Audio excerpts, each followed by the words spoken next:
بسم اللہ الرحمن الرحیم. پروفیسر عزیز اللہ غوری. آج کی میری مہمان شخصیت ڈیرہ غازی خان کی آپ ایسے سمجھ لیں کہ تعلیمی شعبے میں بھی اور اس کے علاوہ کھیلوں کے شعبے میں بھی ماشاء اللہ ایک لیجنڈ پرسنالٹی ہیں. جم خانہ کلب ڈیرہ غازی خان کے یہ بانی ممبران میں شامل ہے ماشاء اللہ.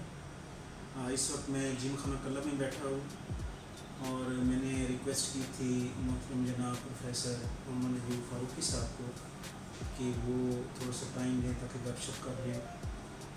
فاروقی صاحب, سب سے پہلے تو یہ ہے کہ آپ اپنے کیریئر کا بتائیں گے. سر ماشاء اللہ آپ کا ایک برائٹ کیریئر ہے الحمدللہ. بہت سارے آپ کے شاگرد ہیں, پھر شاگردوں کے شاگرد ہیں ماشاء اللہ. تو کیریئر کب سٹارٹ کیا سر آپ نے یہ پروفیسر شپ والا, اور کہاں سے ایجوکیشن حاصل کی سر؟ اس کے بعد پھر کہاں کہاں پر آپ پرنسپل بھی آپ رہے ہیں ماشاء اللہ, پروفیسر بھی رہے ہیں. تو یہ سر اپنی کہانی اپنی زبانی آپ سنائیں گے سر. Thank you. What is that? Basically, I am the son of the soil. I belong to the Rajasthan. My primary education, mostly up to my matriculation, it is in Sanathan, Punjab. My father was in police service. He was transferred from place to place. So I also moved from place to place. The only college which I did, that was the graduation from degree college. So I graduated from degree college. Then I joined Punjab University, Department of Political Science. I did my masters in 1966. تو 1966 میں نے وہاں سے اپنا master کیا. So basically I had a passion to go to such a profession where I could contribute to my society. I could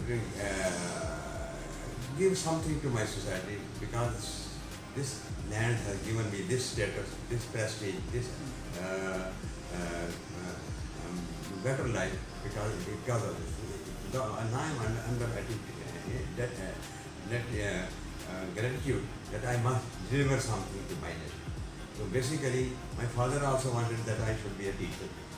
We were 4 brothers. My father wanted, he was a police officer, he wanted that one should be a teacher, the other should go to the military, and third one should go to the doctor. Good luck to us, we joined all those from which our father aspired for us. My father, younger brother, was in East Pakistan. He was declared missing, believed, killed in 71. So was at that time second lieutenant. تو ابھی وہ یہ جان 1 مہینہ ہی ہوا تھا, تو وہاں انہوں نے ڈکلیئر کر دیا کہ یہ وہ مسنگ بلیو کر ہے. وہ لاش لے جاتے تھے بنگالی جو مکی باہنی والے, اور ان کو میوٹیلیٹ کر کے یا جیسے بھی ہوتا تھا ٹکڑے ٹکڑے کر کے دریا میں پھینک دیتے تھے. تو ان کی ٹریسیبل نہیں تھی. بیچے سے اندازہ لگایا تھا انہوں نے کہ یہی محمد حسن تھا, second lieutenant. At that time he was lieutenant. Because hardly he had joined after academy, only 1 year as well. So my younger brother is an eye specialist.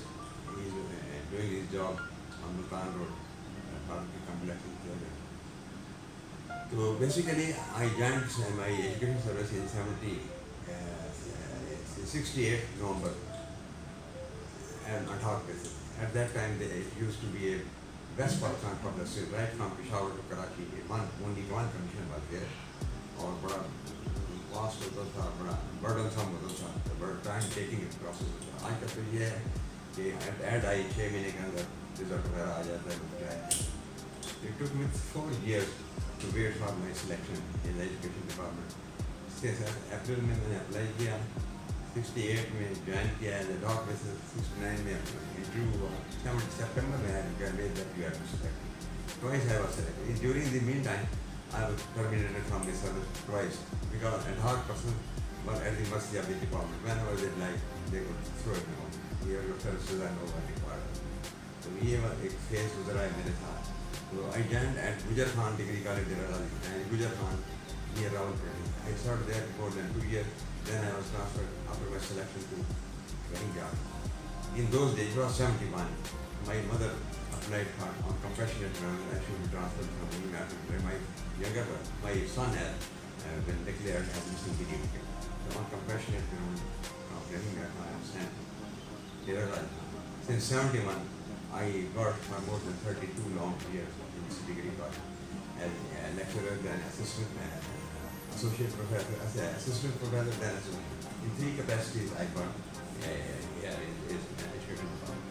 تو اس میں نے ڈپارٹمنٹ آف پولیٹیکل سائنس میں head کیا مور دین 12 year. International relation میں پڑھاتا تھا, political science پڑھاتا تھا, پاکستان اسٹڈیز پڑھاتا تھا. بیسیکلی میرا main subject I used to teach my student that was international relation and foreign policy of major power. تو in 2003 I retired from services. So more than 21 long years of fostering. I wanted to keep myself busy. I wanted to actually do something for the people, especially for those people who are the younger generation. I should make them aware of the latest events which has formulated this modern world. They should be aware of, they should be given knowledge about the different theories, philosophies which have made this world, like fascism ہے, communism ہے, socialism ہے, capitalism ہے, جدید دنیا کو بنایا. اسی طرح فرینچ ریولیوشن ہے, اس طرح رینیساں ہے, یہ انلائٹنمنٹ ہے. یہ وہ موومنٹس ہیں جنہوں نے جدید دنیا کو بنایا ہے. آپ ان تھیوریز کو جب تک نہیں سمجھ سکتے, ایسے نہیں سمجھتے, اس وقت آپ اس دنیا کو نہیں سمجھ سکتے. دنیا کو سمجھنے کے لیے ان فلاسفیز کا, ان تصورات کا, ان خیالات کا آپ کو علم ہونا چاہیے, تب جا کر آپ اس دنیا کو سمجھ سکتے. Take for example cold war. اب کولڈ وار کا بیسک جو کانفلکٹ تھا دیٹ واز سرمایہ دارانہ نظام ورسز اشتراکیت. یہ ایک کلیش تھا. پوری 20th سینچری ہے, 50 ایئر کا جو ہے پورا اسی سے متعلق ہے. اگر آپ سوشلزم کمیونزم کے فرق کو نہیں جانتے تو آپ ہسٹری کو نہیں سمجھ سکتے, ان ایونٹس کو نہیں سمجھ سکتے, ان انٹرنیشنل ریلیشن کو فالو نہیں کر سکتے. تو میں نے اپنے کالج سے ریکویسٹ کی تھی کہ I want to teach, give me 2 periods, I would like to teach the boys without any advantage or without any. So I won't get any money, but I want to teach the boys. They were kind enough to give me 2 periods. So I daily go to the 17 block, 17 block, 17 وہاں BS classes میں آپ 2 period دیتا ہوں. ان نوجوانوں کو میں پھر میری مین فوکس یہی ہوتا ہے کہ ان کو میں بتاؤں کہ دنیا کیا ہے. آپ بھی لیتے ہیں سر؟ میں بھی لیتا ہوں. تو میں ان کو یہ بتاتا ہوں کہ دنیا کیا ہے. جب تک آپ دنیا کو نہیں سمجھے کہ دنیا کو آپ اس دنیا میں کیسے رہیں گے, اس دنیا کو سمجھنے کے لیے آپ پتہ ہونا چاہیے دنیا کہاں جا رہی ہے, موجودہ سسٹمز کیا ہیں, آپس کا قوموں کا آپس کے اندر کلیش کیا ہے. یہ ساری چیزیں اسی وقت سمجھ آئیں گی جب تک کہ آپ ان چیزوں کو فلاسفیز کو تھیوریز کو. جب ٹیک فار ایگزامپل 13th سینچری میں رینیساں آیا. رینیساں کیسے آیا؟ It was a clash between faith and reason. جب مذہب کسی چیز کی تشریح نہیں کر سکتا تھا, because in those times faith was the main source of knowledge. Everything was interpreted in terms of knowledge. Whatever was said in the Holy Book, that was taken to be the reality. Nobody could go against them. Anybody who wanted, who spoke against the lady, he was hanged. He was burnt alive.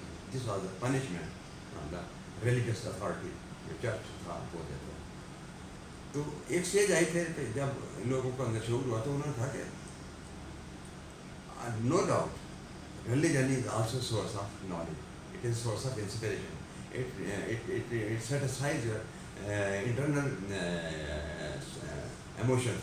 But there is another source of knowledge, and that is wisdom and reason and logic. We should also get benefit out of that. Previously, nobody could go against religion. Only the main source of knowledge, that was the religion.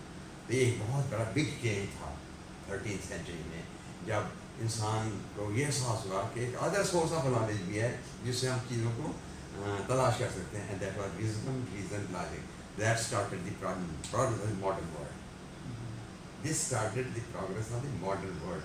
جب انسان نے عقل سے سوچنا شروع کر دیا, enlightenment نہیں, عقل سے سوچنا شروع کر دیا تو انڈسٹریلائزیشن نہیں, عقل سے سوچنا شروع کیا سمندروں کے سفر کے علاقے دریافت کیے, عقل سے کام لیا تو انہوں نے زمین سورج کے گرد گھومتی ہے. گلیلیو نے کہا تو گلیلیو پر مقدمہ چلائے گا. ریلیجن یہ کہتا تھا کہ earth is the centre of the cosmos. کائنات کا جو مرکز ہے وہ ارتھ ہے and everything revolves around the earth. This was the reality given by fear. تو جب چیزیں ابھرنے لگیں, عقل سے کام لینا شروع کر دیا, started people talking about it. The earth is revolves around the sun. It is not the center of the cosmos. اس وقت تک میں چلایا گیا گلیلیو کو, کرما میں جب چلایا گیا تو جب عدالت میں گیا تو انہوں نے کہا آپ کیا کہتے ہیں, زمین سورج کائنات کا مرکز نہیں ہے. تو جب وہ جا رہے تھے غوری صاحب جیسے یا دوست اس کے ہمدرد تھے, کہنے یار تم مارا جائے گا, کہہ دے زمین ہی کائنات کا مرکز ہے, نیت میں پھانسی لگا دیں. اس وقت چرچ کے پاس اتنی پاور ہوتی تھی, جو چرچ کے خلاف بولتا تھا اسے جلا دیا جاتا. 1600 میں گرو نے ایک بہت بڑا اسکالر تھا, اس کو اٹلی کے میدان میں جلا کر کھا کر دیا, کیونکہ وہ کہتا زمین سورج کے گرد گھومتی ہے. تو یہ جب وہاں گیا تو اس نے کہا کہ آپ ٹھیک ہی کہتے ہوں گے, زمین ہی سورج کے گرد نہیں گھومتی ہے, کائنات کا مرکز ہے. انہوں نے اس کا کیس معطل کر دیا. تو جب اب باہر آیا کہنے کہ آپ الٹے ہو جائیں, زمین کو سورج کے گرد گھومنے سے نہیں روکا. 400 سال کے بعد جو ان کا مین مفتی ہے کرسچن ورلڈ کا, پوپ جان پال, 1992 میں 1992 میں اس نے ہی apologise to Galileo, you are correct, we were wrong, اور اس کا وہ 400 سال پڑا ہوا معطل کیس واپس لیا. اس طرح میں جو چیز میں بتانا چاہتا ہوں کہ جدید دنیا اس طرح بنی ہے, جب انسان نے سوچنا شروع کر دیا, عقل سے سوچنا شروع کر دیا, چیزوں کو کھنگالنا شروع کر دیا, چیزوں کو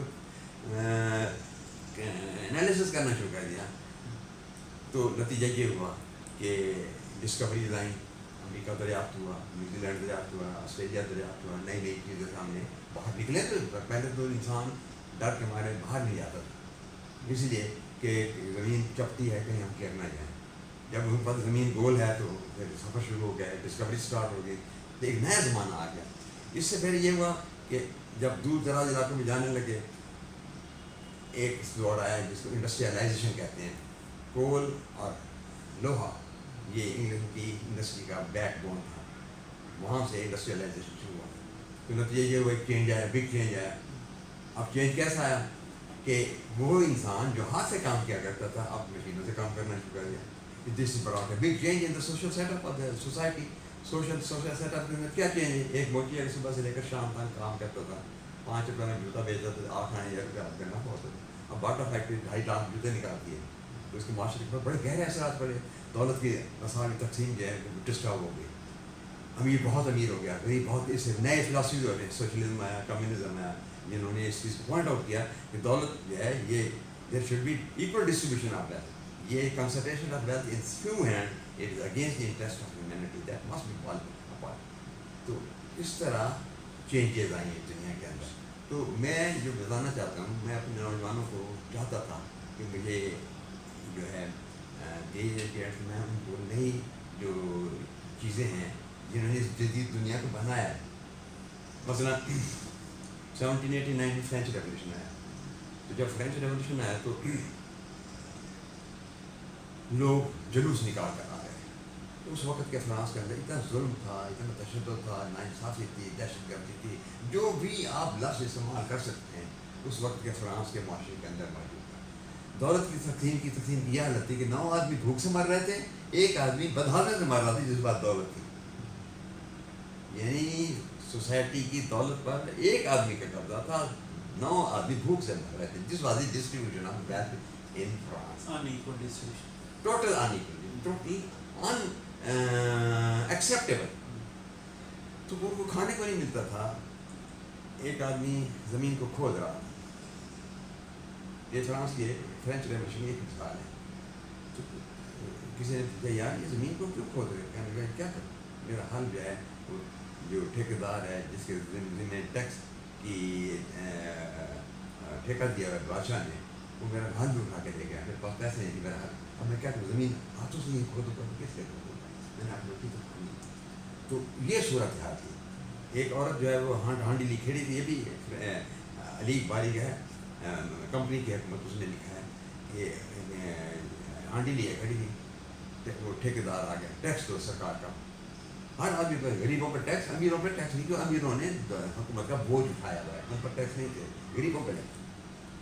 تو وہ کہنے لگے میرے پاس کچھ بھی نہیں ہے. تو اس ٹھیکیدار نے اس کے کھینچنے کی کوشش, کہتے ہیں اس کی ہڈی ٹوٹ گئی ہاتھ کی, اس کے پاس کچھ نہیں تھا دینے کی سوا ساری ہانڈی کے, اور ٹیکس والا ٹیکس ذلیل کر کے اسے اس کی کھال میں سے نکالنا چاہتا تھا, کیونکہ اس نے بادشاہ ٹھیکے تھے ٹیکسیشن میں.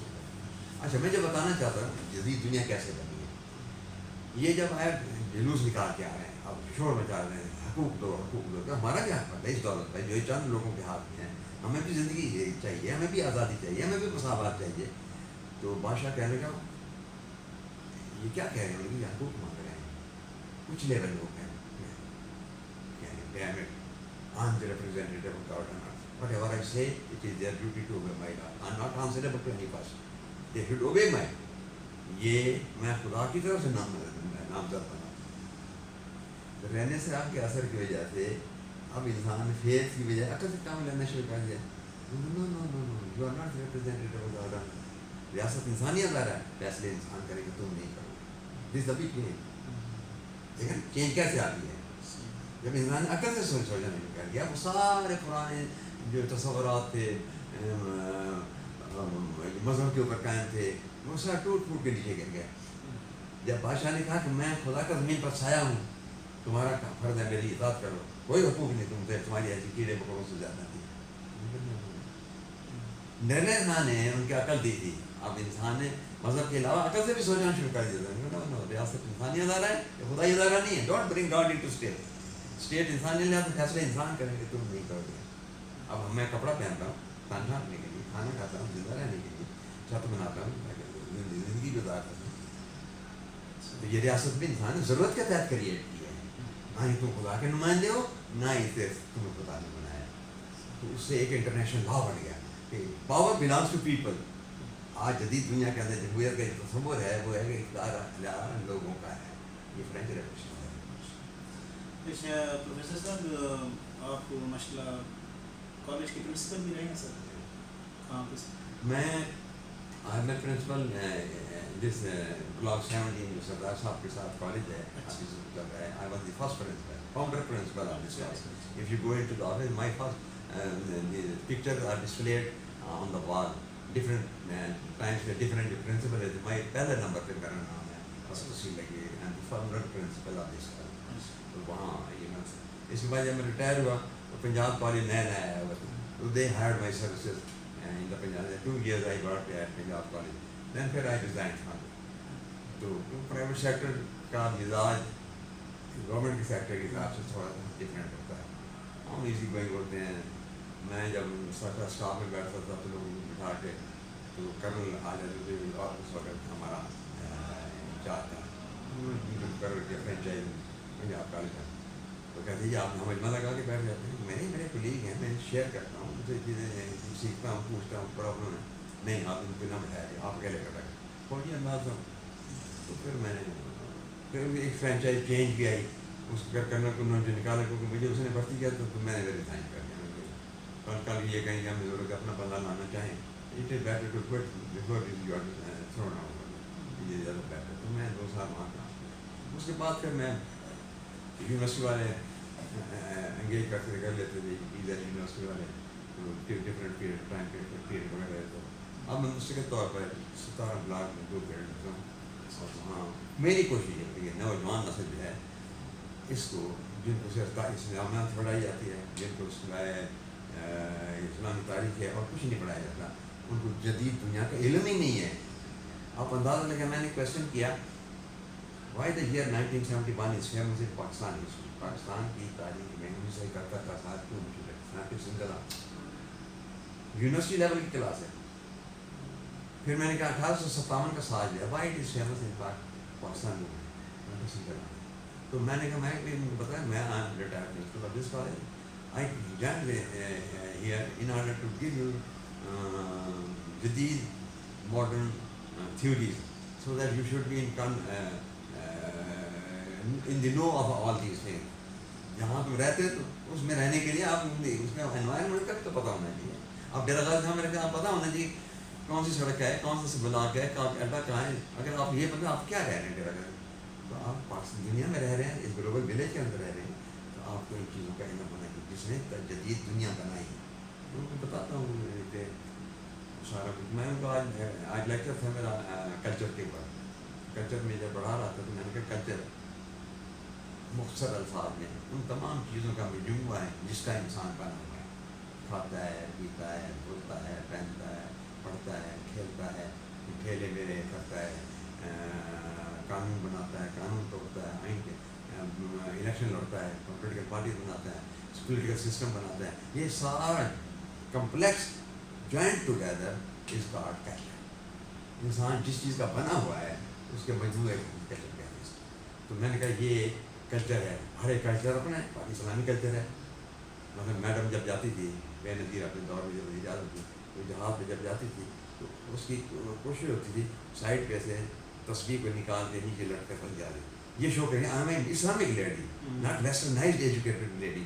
تو یہ شو کرنے کے لیے کیونکہ کلچر اسلامی کلچر تھا. یہاں کا جو ٹیمپرمنٹ تھا وہ پسند کرتے ہیں کہ ایک خاتون ہے اس کے اندر اسلامی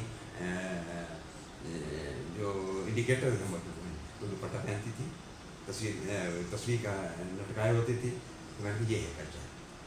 کلچر جو اس کی نمائندگی کرتا ہے جو وہاں کا کلچر. یہاں آپ اسلامی کلچر میں آپ سوشلزم لے آیا. بھٹو صاحب الیکشن لڑنے لگے تو اس نے روٹی کپڑا اور مکان.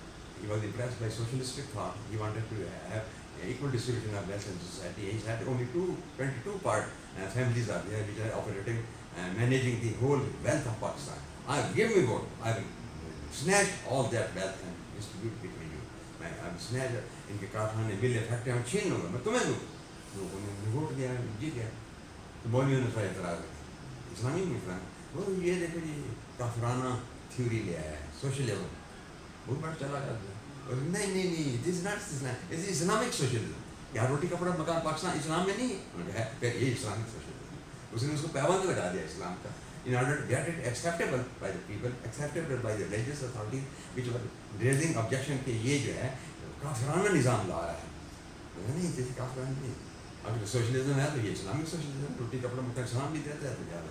یہ سوشلزم جو ویسٹ کا ہے وہ نہیں ہے, یہ اسلامک سوشلزم. اچھا سر, فروغی صاحب انسان کا اثاثہ اس کے بچے ہوتے ہیں اور لوگ جب آپ سے ملتے ہیں تو یہ نہیں پوچھتے آپ کے پلاٹ کتنے ہیں, آپ کے گھر کتنے ہیں, کوٹھیاں کتنی ہیں. وہ پوچھتے ہیں بچے ماشاء کیا اسٹیٹس ہے. تو سر آپ کے بچوں کا کیا اسٹیٹس ہے؟ I had 2 children, 3 daughters and 1 son. 3 daughters, they are married and they are having their good life, domestic life along with their husband. 2 are placed at Islamabad. One, my son-in-law retired in 20th grade, Rahmatullah Farooqi Sahab. He had been working here also, then he was transferred to Islamabad. تو ایک وہ family ہے. دوسری family ہے وہ accountant general Pakistan میں ہے. ایک بیٹی ان کے یہاں ہے, 2 بیٹیاں. ایک بیٹی یہاں پروفیسر اللہ وسائے ندیم خسر صاحب ہوتے تھے, سرور خان خسر جا کے بھائی تھے. ان سب میرج تھی تو وہ فوت ہو گئے. تو ویڈیو ہیں تو ویڈیو کوٹا میں تھے, وہ گرلس کالج میں بہت سروس کر رہے ہیں. بیٹا میرے نے ایگریکلچر کیا تھا, بی ایس ایگریکلچر فیصلہ آباد. لیکن آج کے نوکریوں کا کوئی حال نہیں ہے. اس نے اپنی ایک دکان لگائی پیسٹیسائڈ کی ریندا بیک کے اوپر. وہاں میں صرف اور کچھ نہیں, اپنے پاؤں پہ کھڑا ہونے کے لیے تمہیں اسٹرگل کرو تو کوئی راستہ نکلنے کا اللہ بہتر کرے گا. دیکھو میں سر بہت بہت شکریہ آپ نے ٹائم دیا. بس میں مجھے خوشی ہے کہ آپ جیسے لوگ جو ہیں وہ سرچ آؤٹ کرتے ہیں, حقیقت کو سامنے لانے کی کوشش کرتے ہیں.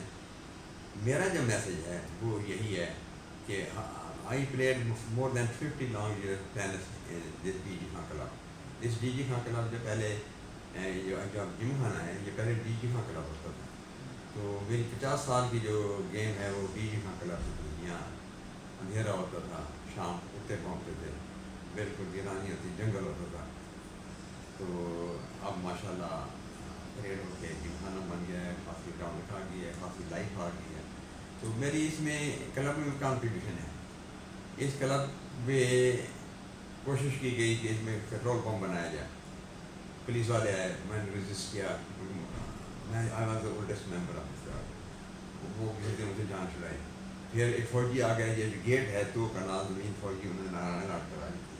ڈی سی رائندہ صاحب سے میں لڑ رہا ہوں، ان سے جا کے میں خدا کے لیے یہ نہ کروں، وہ کینسل کرائے، ورنہ یہ زمین جو ہے یہ آج کل بیچ کا کلب جم خانہ کی نہ ہوتی، یہ کلب چٹھا صاحب بھی کہتے تھے آج آ کے آپ کا جم خانہ بنا ہے تو اس لیے کہ آپ زمین بچی ہوئی، ابھی جو زمین نہ ہوتی تو آج یہ جم خانہ نہ بن سکتا۔ اس طرح سے پھر ایک اور کمشنر آئے، انہوں نے کافی ساری زمین کئی کنال زمین اٹھا کے ٹی پی ایس کے حوالے کر، بڑا عقل مند آدمی تھے، بڑے ڈپلومیٹ ٹائپ تھے، انہوں نے بڑے طریقے سے کرنل سے مل کے کچھ زمین اس سے واپس کرا کے اب وہ جو ہے ہارس رائڈنگ کلب جو ہے وہاں وہ ورنہ زمین بہت کم تھی، یہاں دیوار یہ جو ہے